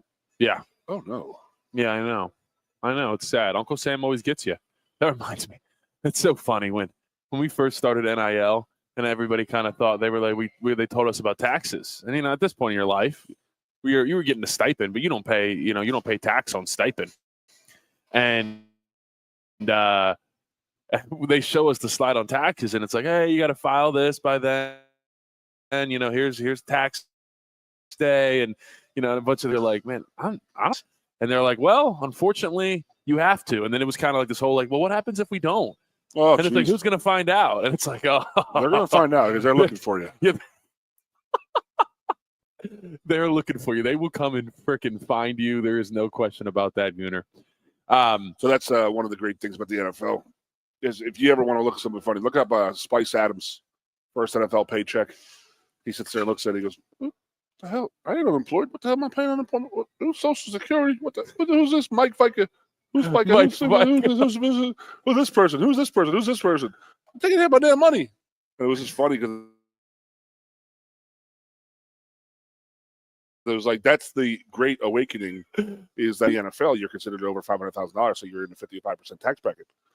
Whether you're just above it or around it or whatnot, but that's what they're taking. It's a lot of money. That's why all the foundations start, because then guys could put money in their foundations and take that money back as non-taxable. The workaround. Well, that's not a workaround, but you got to do something. The foundation has to do It's serve legit. a purpose. So that's a good thing. Yeah, it gets them to give back in the community. Sure and it helps them out, helps the community out. Yep. So I've always talked about like like when the NIL started, I was always sitting there like, man, I just can't wait for the first time that somebody misses the practice because they're doing a photo shoot or they're doing this or that. I mean, I know it's pretty standard, and you have days you can do it, but but that starts. But there's definitely times where guys have screwed up and missed stuff because they were doing NIL stuff, and I'm sure it just absolutely drives the coaches crazy. Yeah, especially out of season. That's hard. It is. I will say I like, and it might be harder and harder to enforce as this goes along, but I do really like that Coach Franklin has it so in season guys can only do NIL as far as appearances. I think you can kind of post whenever you want, but if they want you to, but yeah, it's Mondays. You get all of Monday. You get post game after the game's on Saturday until you report to practice on Sunday, and then you get all of Monday. So this is the thing I'm thinking, and this was what one of my fears of the NIL was, and that is that okay, say when the Tengwall playing guard for us, going against a 3-time All-American defensive tackle, has a horrible game. And then you go back and say, well, what the hell? What are you doing at an autograph session on Thursday and Friday night? Thursday night, Landon. You probably could have been. You know how people can be. You know that? Oh yeah. And they'll be, well, what are you doing? Signing autographs at the student bookstore. You shouldn't have worried about playing this or that. Aller throws 3 interceptions, but was doing an autograph session on Friday afternoon. Like, what the hell? Maybe you should have been. Watching film instead of doing signing, that's gonna happen. It opens you up to those blows. If he has the regulations on it, which is a great idea, good job by Coach Franklin. Absolutely, one of many. I got to give the man credit because the man is in a world that I guarantee you Joe Paterno would not be part of. No. He would have gone to Jay Wright, Nick Saban by now. Now, yeah. There is the perception out there, and I want to, I think I've talked to you about this, and the perception about Joe was always he was the crudgety old man and this and that, and that could not be farther from the truth when it came to getting players money. He wanted us to get money any way we possibly could legally. He was pushing for stipends. See, wouldn't have been easier, Landon, if you just paid, just say 20 years ago and say, you know what, I'm going to give you $10,000 a month. That's $120,000 a kid, plus your scholarship. You're going to sit there and say, you know what, we weren't getting anything before. This is a really good deal. And that's, 85, 105 guys. That's about how much money? 1.5 million times, we get $120,000 is what each guy's making. So 120,000 times 105 guys. So that's what you would have cost you. Now you're paying 20.8 million plus your profit sharing, all of this and all of that. You could have gotten it. Could have been done so much better. But the problem is that the NCAA, the coaches, the conferences, and the teams, the universities were greedy. Back in the day, when this started really making big money, they did not want anybody putting their hands in that cookie jar. They never wanted to change the way it was. And that was their problem. That's the problem, and that's what's going on. They spent 40 years doing this, living this world where, guys in the 70s sort of got more money than we did in the 90s. Yeah, because there wasn't the full-on regulations. It was like regulated. It was like ridiculous. I wonder when. I need to look that up. When did that go on? Because those teams were just paying people on the table. Well, that was the thing, is that that was going on. The McDonald's bags being handed over for decades, from coaches to families and stuff like that. Everybody who has a pastor who's helping out with the. But guess what? That pastor can accept a $10 million donation from a certain university towards that, and then somehow it funnels its way to the parents and families. Imagine that. It's really weird how that works, isn't it, Landon? I don't mean to open your eyes up here, of different ways, but that's what it was. In the 80s, there's only ever been one team that ever shut down, SMU, and SMU was shut down because they were given. Okay, let's just say what they were doing was exactly what they were doing. The ESPN 30 for 30 was a great one on that. They were paying players. They were having contracts for players and having stipends. It's exactly the way it's set up right now. Stipends, and you have to be certain places to get your stipend and stuff like that. So you had contracts with these guys. The NCAA finds about it. They come in there and say, okay, you guys are now on probation. You guys can't do this anymore. Stop. As that next meeting, the coaches in the room were saying, okay, no more. No more. It's done. We can't be paying players anymore. One of the coaches says, Coach, what about our roster right now? We got to make payroll. So then they made the decision that day to say, just pay out who we've already made contracts with. So this continued on like nothing, they weren't ever in trouble by the NCAA, but they weren't put on notice and put on probation for paying players. Now, they weren't giving stuff to new freshmen and kids coming in. They just stopped giving the new contract, but they still had to pay out the other contracts. Right. Coach, we got to make payroll was the exact statement what was said. Coach, we got to make payroll. Because these kids are sitting there waiting for their money. And then, of course, the NCAA comes in and they find that out. And they say, you know what? You never stopped doing what you were doing. Boom. Shut down. They just came out of that punishment last year. Yeah. That was the first time they've been relevant since 1985. And that is a sleeping giant, by the way. Yeah. Do you know how much money SMU has? Well, I saw the private jets coming into exactly town when right. You talk about a religious, crazy Christian school that has a lot of Texas money and they love their sports so much that they were doing that 40, 50 years ago. That was Eric Dickerson, right? Yep. And Pony Boy. Oh, I bet Eric Dickerson made some damn You know what it money. was? You know what they said when they said there's something wrong here, there's something going wrong here, was when they took one of the top players out of Pennsylvania, Western PA offensive lineman. And they're like, wait a minute. They got Penn State and Pitt within an hour or two with this kid, but yet he's going to go to, Texas. Is that where SMU is? Dallas? Yeah, Dallas. Yeah, so he goes, this guy's going to go to Dallas. What made this kid want to go to SMU and in the state of Texas? So they started researching a little bit, and all of a sudden he's got a big old truck. Mommy's got a nice new job. Mommy's got a nice new house. Oh, where'd this money come from? And they start looking around, sticking around, and that's where a lot of it came from. Man. So. Well, and now here we are. You have my. Did you think about my question? What was that? Would you spend more money on your recruiting of offensive linemen, even defensive linemen? But I think you could tell D linemen. Yeah, it's a little bit when how fluid they are. When they get those switches and this and that.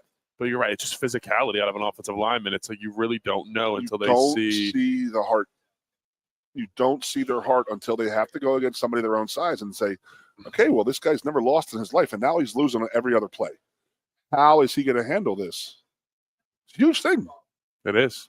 So, do you like my idea of saying, you know what, we should just, save the money on the high school, unless it's a 5-star kid that you feel as if, why are you risking time on a 2 or 3-star guy? 5-star tops, this, that, and then I would think that me personally, I would recruit the transfer portal. Maybe I should ask you this. So you see a left tackle at University of Connecticut. Mm-hmm. Does he get reached out by a university, by like say Penn State, and say, "Hey, you think about transferring here?" Yeah. How is that? Then that's highly illegal. It's I wouldn't say highly technically illegal. Yep. Yes. Is it enforced at all? No. So this guy got cats calling. Yeah. Are they like somehow reaching out to I need to get this guy's number. I need to find. Generally, they reach out to their agents, and then that's the big. See, that's the other thing is that people are like, "Oh, this is so crazy." There's agents in college football. Let me just tell you right now, every university and every athletic department would rather deal with a player with an agent because he's a professional rather than somebody who's like, "Oh, this is my Uncle Jimmy from the street. It's my dad's best friend from growing up. He's good with money." Yeah, that's what they don't want to deal with. That's a big one now, especially in the NIL space, because I've seen coaches, high school coaches representing these players, and it's like, really, you think your high school coach would rep you? Mine personally would no, not. No. I'm saying some guys. Oh yeah, that's real. That's just trying to cash in my opinion.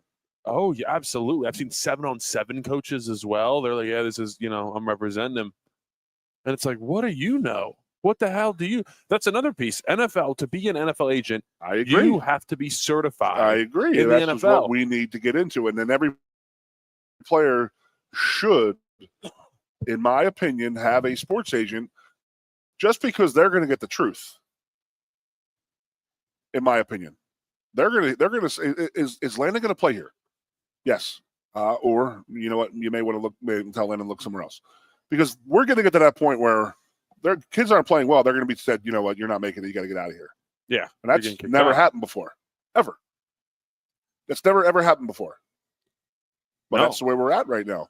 If you're paying this much money and you're not pulling up your end of the bargain, bye, gone. Bye, Felicia. Well, are we getting to the point where you just cut guys? Just cut them? I mean, are we not? If we're paying this much money, I would think so. What if I'm in school? Help. What do you mean? I'm in school. I'm taking classes. You just cut me. They're not going to cut you in the middle of the season, or they're not going to cut your funding. Well, they still got to get you through the semester, and they say, you know what? Why don't you look somewhere else after this semester? Well, that's the world, right? Is that not happening? It is. I mean, that is the world. It's just crazy to think that college football has changed so much in such a little short period of time. I go back and say this is on the NCAA. It's their own damn fault. Easily. Can't disagree with it. They could have had this remedied years ago. So you think like a little, little hamster, they give the hamsters the little water wheel where it just kind of drips out. If they would have done that with some money for us, just a little sprinkle here, sprinkle there. All right, now we'll let you can't do tell this. me that $10,000 a month for even my era versus your era, it's still good money. That's with no expensive. That's crazy money. That's great money. You can do whatever you want. Correct. No expenses, and you're making $10,000 a month. Holy cow. It's fantastic. And then you're leaving set up, living good. Well, I also said there's other ways around that too. I also said that there should be an annuity for a scholarship athlete that every year that they compete in the varsity sport and stay academically eligible and move on to the next class, you should get like a reward of like a say a $10,000 something put into a savings account for the day you graduate. You're given a check. So if you played 5 years, there could be $50,000 or $60,000 in there with interest. That's a nice way to say, hey, congratulations, welcome. I like that. We appreciate all your work you did, and you fulfilled your obligation to Penn State University by competing at the varsity level for 3 years. If you want to leave early, that's fine. You want to transfer, you got 2 years in there. So you got $20,000 coming your way, but you got to graduate. You have to fulfill your obligation to Penn State, and that is just don't come here, leave, and then just expect all this money and then just jump. So there's some good stuff. I like that. I think that's something that our fan base can get behind too, because obviously this fan base and an alma mater base that wants to see guys still go to class. I mean, you and me. Just look. I mean, I lasted a little bit more than you physically. But I sure as hell would have appreciated the $50,000 annuity coming out when I got out of college with getting hurt in the NFL and then saying, okay, well, I got to join the real world now. I spent the last 22 years of my life preparing myself for the NFL, and now I just got all screwed up. And that's still waiting to see what I want to do for my life when I grow up on Landon. No, but there's a guy like you get hurt. So, you played 4 years on the varsity level. You should be getting a check for $40,000, in my opinion. On top of that, because you fulfilled your obligation, and that was you came to Penn State, you played football, and you graduated. Right. Because they are graduation number. They get benefits because of the graduation percents being high. You should be compensated for that. Just a little bit. Hey, thanks, Goon. A little taste. Taste right now, the $10,000 would have been great for us, but $25,000 for each year. So you say 4 years, you get $100,000. That's a nice way to start. You come out of college. You want to buy a $100,000 car or $75,000 car? Go ahead. You don't have a car payment and this and that. That's what you want to do with that money. Go ahead. Buy a home, put $100,000 down on the house, type of thing. So I'm hearing now guys are buying homes with NIL money. Absolutely, smart investment. Stupid not to, especially in a place like State College. It's going right up. Always moving. You got to realize that it's never going to. They tried to cut it down. They tried to make it go away. Didn't happen. Can't kill it. But what they can't kill it. So think about why they call it Happy Valley. It's always happy, but always happy in the valley. As long as that university is being run, people are making moves. Whether the football team is good or bad, there's still teachers and students moving in here all the time. So your home that you buy is very easily for sale. It's never going to tank up here ever. Can't. Nope. So, buying and, investment and then, what's to stop somebody like Drew Aller buying a $400,000 house with 3 bedrooms and saying, hey, you want to rent? You have $1,000 a month rent. Yeah. Having 2 of his buddies with him. That's the way to do it, bro. Yeah, it is. Start making that money on the side. Is that going to be the future now? Guys buying houses and everybody's living in, the guys with the most money. Sure. They live in their house and rent it out. I'm going to live in Drew. Drew Aller keeps the house and just keeps it as a rental property for when he's done. There's a 4-bedroom house. He rents out for $5,000 a month. Holy cow! What? That's the way of the world, baby. Yeah. So he can make $60,000 a year. 10 years, he's made all his money back. He put all the money. He had $600,000 coming in. He got $600,000. The house is paid for pretty much. Yeah, your mind is blown, buddy. It is. Guys are living good. The now. only thing I worry about is people getting swindled down and then saying, "Hey, become partner of this," because that's where I think the NCAA and that clearinghouse needs to protect the guys, and that is that these kids need protected. And I think that because not everybody has agents. I think that every deal over $600 has to be monitored by the clearinghouse. So that's why they're trying to contain that and cover their own butts with that. So you don't have coaches or a father calling in and saying, "Hey, my kid wants $1 million by tomorrow." It's not happening. You got to go to the clearinghouse for that. So that's they think they've covered their own butts that way. Some protection. You're right. That's the biggest thing. The kid, like you said, we were talking about you got these makeshift representation, and these kids, these guys taking 20%. That's what I've heard. There's some of these agents taking upwards of 20% of this NIL earnings. Hold on, NIL not earnings, the NIL money, which is advertisement. That's the normal. That's the going rate. So, well, it is 20%. So if I'm going to get you a promotional deal, that's the going rate. So you do need to realize that. Well, you're only paying agents 4% of what they negotiate, right? Where you're advertising and your marketing stuff. That's on you, and that's where the agent makes his money because they're going to charge 20% for that. Right. problem was up to that point, it was the NIL money that was fully paid for you. It was pay for play. So they were taking, let's just say next. Were they negotiating that money? Yeah. So there you go. That's too high, man. 20. I'm not talking the actual marketing deals. I'm talking this is when these past 2 years before we're at where we're going to be, July 1. I'm talking just guys negotiating a contract with Penn State. Hey, we're going to pay you $1 million to come here. That's through Penn State. Someone's taking 20%. Someone has to negotiate it. Ah, man. Feel bad for these kids. Why? You're one of them. Not anymore, Gooner. It's a first world problem, brother. It is a first world problem. Could be a lot worse. Absolutely, brother. Absolutely. All right. Commercial. We'll take a commercial break. We'll come back. You got 4 more wings, kid. Come on. Yeah, I want to kill these last couple wings, and then I'm going to. You're going to be such a fat kid. You're. Oh my god! I have some corn sauce nuggets. all over your mouth and this and that. You're going to come back. Should we stay an extra half hour on the show and watch you eat corn nuggets? Just corn nuggets. Corn nuggets with some ranch. Ranch. Yep. Ranch is the best condiment there is, Gooner. What do you think about that? No. What about ranch and a little bit of hot sauce? A little bit of like a wing sauce. Ooh, that sounds really good. What would you put on corn? A Cholula. Cholula's great. Would you put that on like sweet corn? I would love to. Would a corn tater with a little bit of ranch and a little bit of Cholula on there? All right, I'm not a skinny kid for nothing. All right, we're gonna construct. I'm the picture of fitness, Landon. That's a good point, Goon. That's a good point. We all strive. You're going to strive to be me. You're in trouble. Not that hard.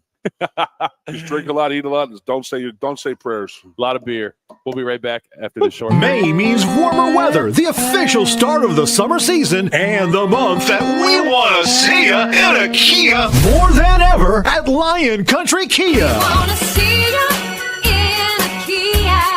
Hurry into Lion Country Kia now and choose from 79 new Kias on the lot. Just in time for family vacations, check out the refreshed 2025 Kia Carnival MPV. Its new SUV-inspired styling, seats up to 8. Lion Country Kia has the 2025 Carnival and Carnival Hybrid with interest rates as low as 3.9% for 48 months through Kia Motor Finance. There's 4 gas models available and 8 hybrids available with up to a 33 combined MPG. Be sure to check out the full Kia lineup too at Lion Country Kia. And remember, every new Kia comes with a 10-year, 100,000-mile powertrain warranty. Make May the month that we see ya in a Kia. From Lion Country Kia, 1334 Dravilla Street, off Shiloh Road, behind Sam's Club, State College. Warranty is a limited powertrain warranty. For details, see dealer or go to kia.com. If you love wings, if you love rings, and all kinds of other tempting things, great times, great food, get you quick and steak and lube. Get our Best Wings USA signature sauces, mouth-watering appetizers, or any of our delicious award-winning lube favorites. Great times, great food, get too quick to steak and lube. I'm the Modelo Recruiter, and I'm looking for fans with good hands and great speed. The ones who stay focused and never miss a play. They go the distance on game day, even when their team is away. I'm always watching, always looking to reward more full-time fans. Because football isn't really football without you. A lot has changed about State College. One thing that hasn't is W.C. Clark's Coffee Roasters on 234 East Calder Way. 30 different varieties of specialty coffee beans sourced from over 25 countries and roasted with love each morning in Happy Valley for over 45 years. They'll ship their fresh roasted coffee from their doorstep to yours. Order online at statecollegecoffee.com. That's statecollegecoffee.com. 2 of the top names in local printing have combined to serve you better. King Printing of State College has merged with theprinters.com, forming one of the 400 largest printers in America. Combining traditional offset printing and digital workflow techniques, theprinters.com can print, assemble, package, and ship to anywhere in the world, all with the same high quality customers have known and trusted for over 50 years. Buy local and save. Get started today at theprinters.com. Hi, welcome to Timberland Federal Credit Union, a financial cooperative for its members.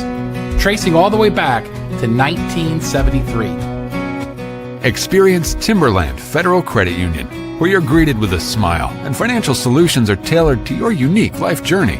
Here, we're not just financial professionals, we're your neighbors. People invested in your financial needs, literacy, and empowerment. Your dreams matter to us, whether they're about buying a home, growing a nest egg, or embarking on new adventures. TFCU draws from the past and invests in the future, offering modern tools like online banking to give you the freedom to manage your money practically anytime.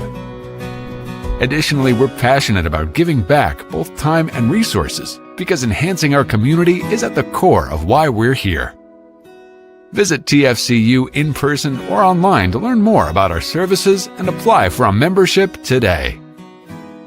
WFXS, once again, the Fox, your sports radio. Broadcasting live, loud and proud from Central PA's Sports Authority, WFXS America. 98.7, the Fox, State College, the Goon, and Ironhead.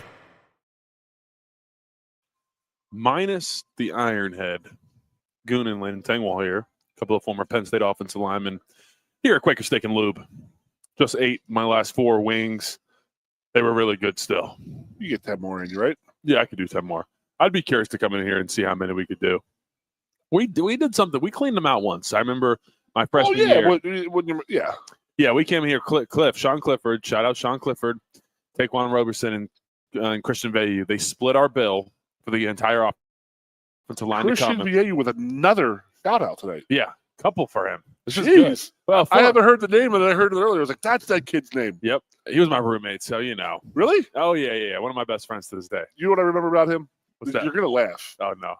No, I don't even know the kid from Adam. But he was getting recruited. He goes, I told Franklin, don't recruit any more quarterbacks other than me in this class. And I'm like, Humble, you're going about this the wrong way. First of all, he's Coach Franklin. And second of all, he can do whatever the hell he wants. He's not going to listen to you.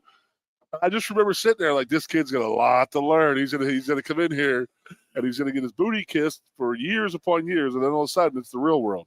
So I did, when you mentioned that, it's so funny. But you were his roommate. Where is he now? Georgia State. Georgia State. Right? They're the blue and white. Yeah. Yeah, like the blue. Yeah. He's starting there. He started last year. He's starting again this year. Making some decent money, man. You start quarterback anywhere, you still make some decent money. So he's down there. $1 million?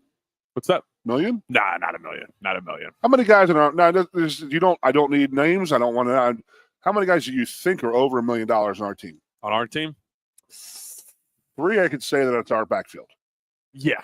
I would say, looking at the defense, at least 1, but I think there could be 2 guys on there that are making $1 million. Yeah, I would assume so. For those out there listening and not watching, imagine making $1 million in college. Landon, you made $1 in college. I made $1. It doesn't matter. You made more than $1 in college. We were never allowed to get more than $1. You're right. I remember, dude. I remember I graduated and my family friend gave me a handshake of $300, and I was like, oh my God, dude, that's amazing. This is great. What'd you spend it on? I went to Damon's and got beer, and yeah. I went to get beer and wings and ribs at Damon's. I heard about the Damon's ribs. What were those? Those they were good. They were legit. Spectacular. Oh, they're prospectors. One over here. Really? Same ones. Didn't know that. I've never been. It's legit. My problem is that I ran the Lettermans after the Damon's. Right. And when we had leftover ribs and leftover pulled pork, we just had it in the back. We ate it. And I ate myself silly of just grabbing a rib here or there. They are fantastic ribs. Interesting. I wish I could have been a part not of a it. rib person personally. It's gonna sound a little weird because I'm a fat, porky, what. And that is, I don't like bone-in meat. Really? Yeah, I'm not like, wings are okay to me. I get it and all that, but like, to get a chicken breast and have to pick around all the wings, all the bones and shit, stuff like that, I cannot do it. I don't like it. I don't like ordering a T-bone steak. I sure as hell love my beef. Don't get me wrong. Right. But right. I don't want a big old bone in there with 3 ounces. If I want a 16-ounce T-bone, I want 16 ounces of meat. Really? So okay, because I'm a big ribeye guy. I like when it's fattier. Okay. Now, New York strips with the fat is great. Well, that's Porterhouses true. are fantastic. Porterhouses are When good. when it's just like sitting there and the fat. Like I have my own cow in my freezer downstairs. We get Oh, you order you do the order like half a cow type thing? Yeah. We go through about. I think the last time I got an eighth, and before like I usually get a half a cow that I split with 2 or 3 people. Right. That's a lot of meat. That's a lot. I get about 75 or 100 pounds of like ground beef. Get about 30 steaks out of that, 10 roasts.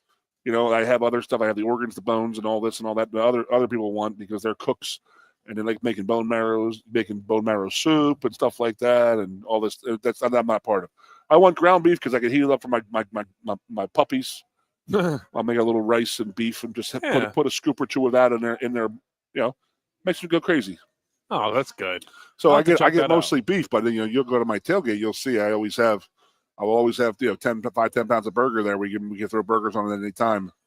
Oh, Gooner, I can't wait for the tailgates this year. Oh, you're just saying that. Oh, You're probably doing some pregame show, some postgame show. No. Goon did give me that advice last year. I was like, what'd I say? I said, Goon, I'm going to do a postgame show. He said, oh, you're going to regret it. And I said, no, Goon.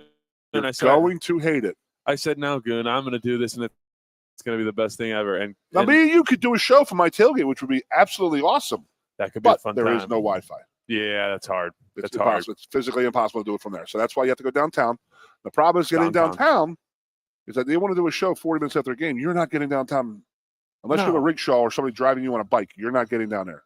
No, and that's the whole piece of it is just I want to enjoy too, because then you're sitting there, and it's the fourth quarter, and you're like, oh, I got to go head downstairs. I got to go head downtown. I remember sitting there, and this is the problem.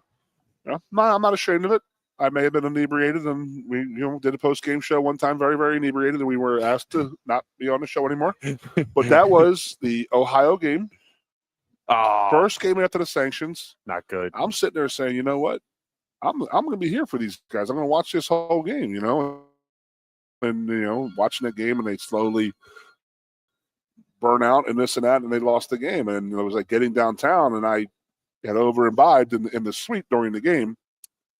And it was bad. It was bad news. But the game was bad, but that was even worse. Yeah, you overindulged in a couple too many But beers. it was a big time for Penn State right there because no one knew what was going to happen, what was going on with the world, with the sanctions. It was our first game after the sanctions, all this. The Bill O'Brien era just started. You ever hear my theory on that game? No, never heard. I'm watching the game from the suite. I'm up there, down there in the locker room. We had all the lettermen were outside, handshakes on the way out there saying, you guys got this, this and that. The complete amount of emotion that was going on in that game that these guys, Maudie and Zordich and Hodges and McGloin, all of these guys, Jordan Hill, it was their last season. They had all stayed around because, the sanctions had hit, all this and all that. They had nothing to look forward to, and these guys were going in their senior year. So we were there as linemen, or I'm sorry, not linemen, but lettermen. There in the locker room when they walked out, high-fiving them, saying, you represent us. You represent everything about Penn State that we were about. We're not about what went down last year or whatever, the sanctions. We weren't about that. We were about Penn State, about each other, about our team, about our brothers and this and that. So we were there for them. So these guys walk out at 10 o'clock in the morning for their pregame warm-up, and we're, high-fiving them way out there. And they are sky high. I mean, just every emotion in the world is running through these guys. And I remember looking at my buddy, and I said, "They're not going to make it. Like, you don't have much. Out. Yeah. You're all of your emotion is spent from 10 to noon, and you're playing the game from 12 to 3:30. You're going to, and then that's exactly what happened. Is that these guys were wearing out in the fourth quarter because they were spent.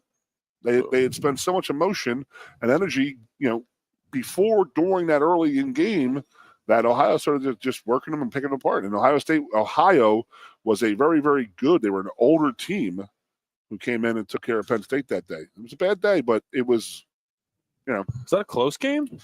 It wasn't a blowout or anything like that. So Penn State we had our opportunities. We just didn't have the legs in the end because it was their emotions were so high throughout the game that they just couldn't make plays. They couldn't make them.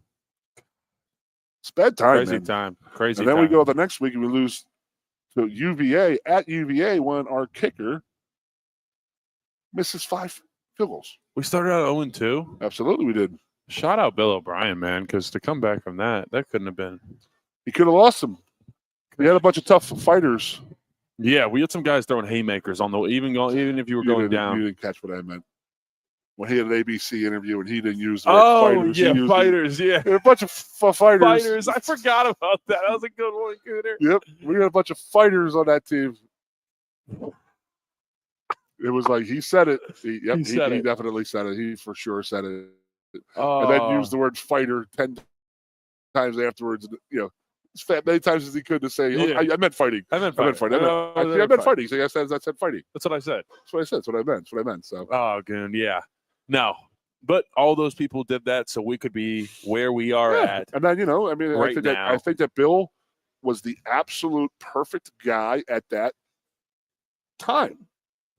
Where I don't think James, for as good as he is, I think that James had going pretty good at Vanderbilt. That when he came here, this was less than Vanderbilt, in my opinion. Mm.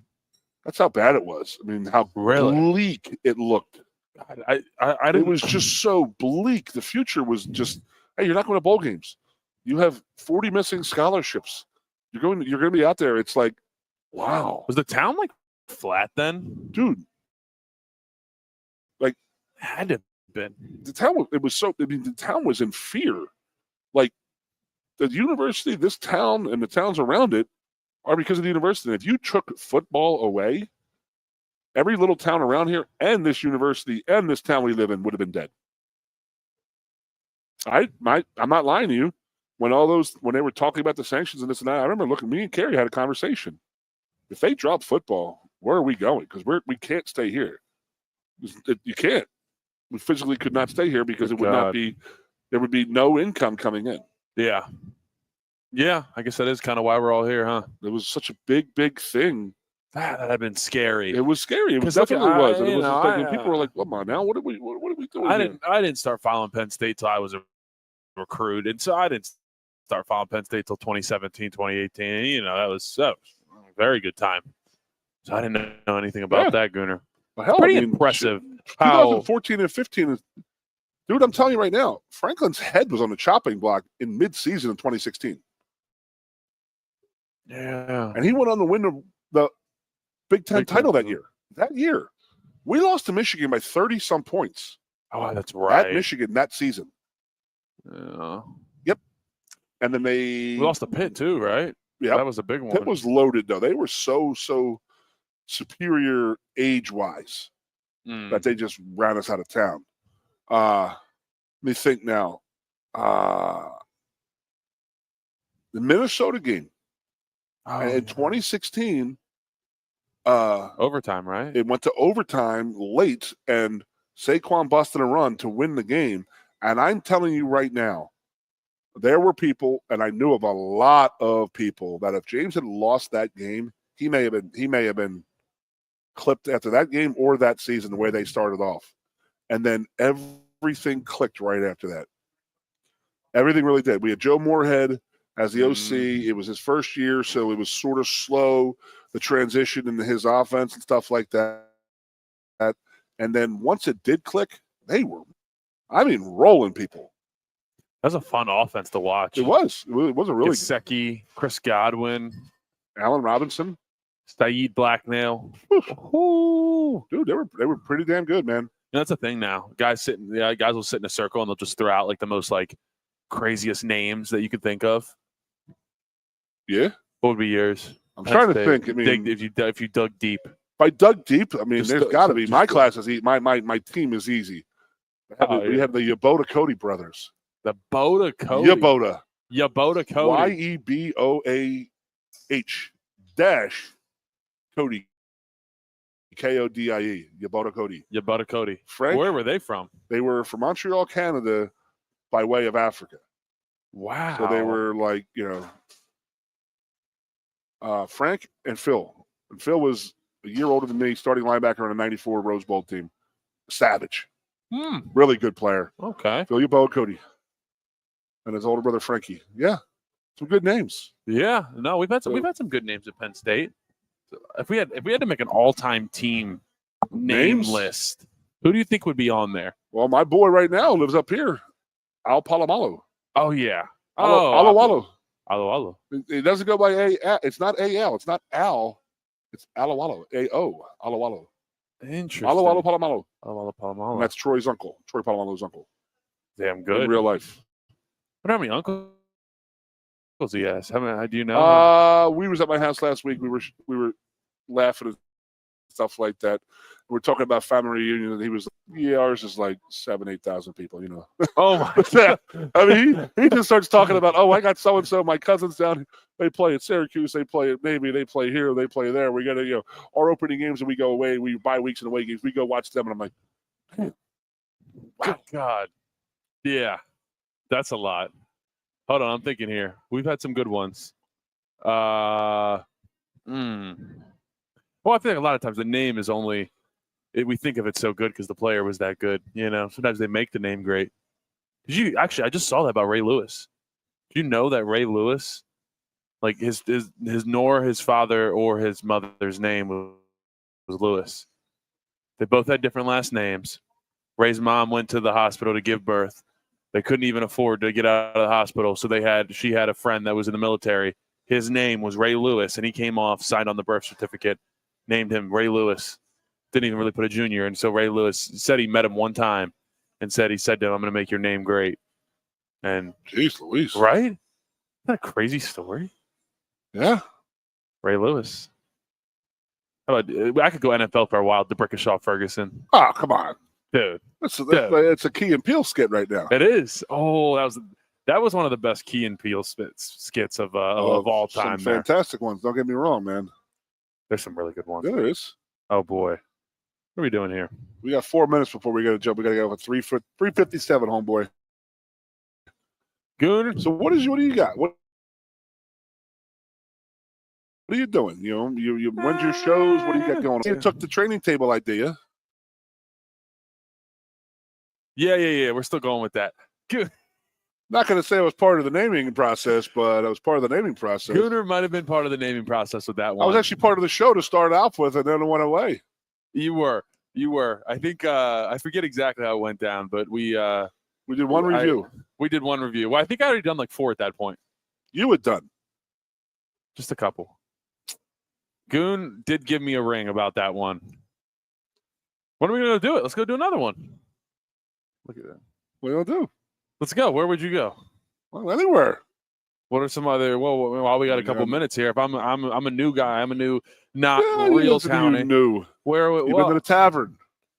I've been to the tavern. The New Nittany Lion Inn, and we've been there. Have we been anywhere else? I've eaten at the New Nittany Lion Inn one Jeez. time. One time. I'm trying to think what else I've got. You're eating better than me. Yeah. You know. Oh yeah, Kelly's great. Isn't that? I heard a back bar in there. We did. That's cool. Obi was a man, simple man. Simple man. He just, he never understood when, like, we were at dinner one night and people were like, oh my God, it's Bill O'Brien, it's Bill O'Brien, it's Bill O'Brien. And he's looking at me and Carrie, and he's like, why the hell are these people like this? And we're like, dude, you don't understand. Like, the old man was a ghost to these people. But the old man was not out and about at night, going to dinners. He was not seeing a lot. You see him on Saturdays and the games and stuff like that, but he wasn't exactly like a man about town type of thing. He was an older man. Yeah, he was older, right? I mean, when he was younger, he was out and about and around. I get it. But Bill was always like, why do people get so freaked out when they see me out? And I'm like, and Carrie was like, it's because, the old man, he was never out. They're so used to seeing the old man and being like, oh my God, what's Joe Paterno? Like, oh my God, that's Bill O'Brien. Or that's James Franklin. I don't see James out that much. No. Yeah. That's interesting. Oh, well, Joe was old even when you got here. Dude, I'm telling you right now. He was old for a while. Dude, I'm telling you, he was, this is not a lie. In December of 95, my senior year, I was the guy to wish him a happy birthday. He was 69 years old. So 5 years before that, when they were recruiting me in high school, they were dogging him then, and he was 64 years old. They were calling him the old man when he was in his early 60s. Oh, man. And I'm sitting there watching, Nick Saban, who's 72, and I'm like, no one's giving him crap on when he's retiring. What are they asking him? Why do they not have to ask? Why are they asking him every year? Joe would have to answer those questions every year from like 55 on. And I don't understand it. Was it just different times? It was just like, that's like, no one stays this long. Yeah, they did. Bear Bryant died on the field pretty much. He died 2 months after he got done coaching football. Did he really? Yeah, Joe's the same way. Yeah. They both died in January. Bear died, his last game was in December, and I think he lasted 30 days. From when he was last coach game to when he died. Can't live without Ball. Well, cancer took them both. Damn. Yeah. Damn. Yeah. Thanks. Good show. I love you having you, man. This is great. Absolutely, Gooner. Thank you for having me on. Guys, appreciate you guys tuning in to the Goon Country Lion Kia. Goon. Did I say Goon Country? Yeah, you said Goon Country. We are in Goon That's Country. fine. I'm on board with that, but geez. Lion Country Kia. Lion Country Timberland Kia. Federal Credit Union. Quaker Steak and Lube. Lion Country Kia. All you guys. Thank you guys so much. Our print shops, coffee shops. Love you guys. We'll talk to you guys. We'll see you Thursday. Ironhead will be back. I'm sure he'll be talking about the Pirates and Phillies. Pirates and Phillies incoming. No. Appreciate you guys tuning in today. You guys have yourself a great